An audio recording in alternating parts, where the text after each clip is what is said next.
అక్కడ నువ్వు తీసుకునే స్టెప్ చాలా విలువైంది.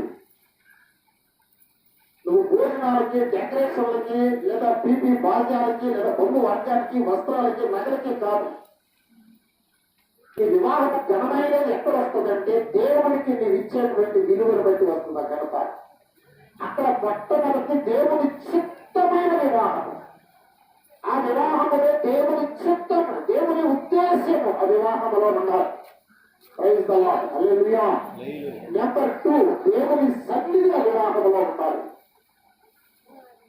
నెంబర్ 2, దేవుని చిత్తము అంటే ఆయన ఇష్టము ఆ వివాహంలో ఉన్నారండి. నువ్వు చేసే ప్రతి పని అది ఇష్టమై ఉన్నారు ఆ వివాహంలో.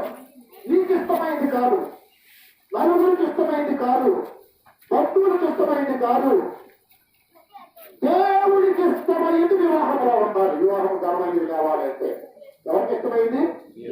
నువ్వు చేసే ప్రతి పని దేవుడికి ఇష్టమై ఉండాలి. నెంబర్ 1.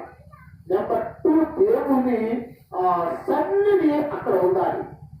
నెంబర్ 3, నీ ఆ వివాహము ద్వారా దేవునికి మహిమకరముగా ఆ కుటుంబంలోంచి దేవుని పిల్లలు రావాలి.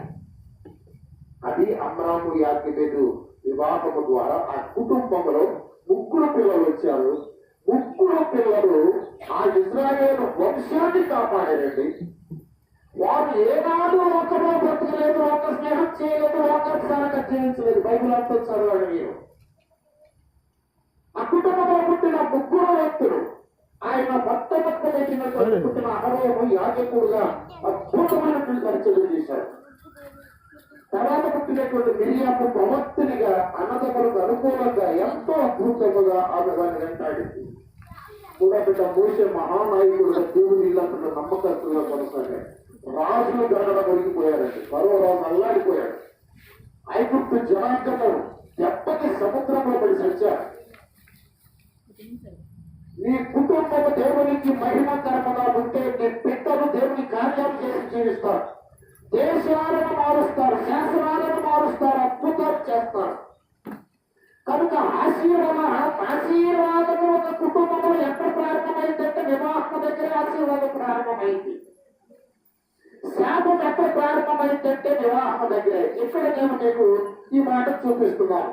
11వ వచనం ఎఫెసీ రాసిన పత్రిక 6వ వచనము, నీవు అపరాధి తంత్రములను ఎదిరించుటకు శక్తివంతులగునట్లు. అపరాధి తంత్రములు చాలా సులువుగా వాడు తంత్రాలు పెడతాడండి. వాడి తంత్రాలు సర్వాంగ కవచం ధరించుకోనండి. సర్వాంగ కవచం అంటే కొంచెం జాగ్రత్తగా మనసు పెట్టి వినాలి మాట.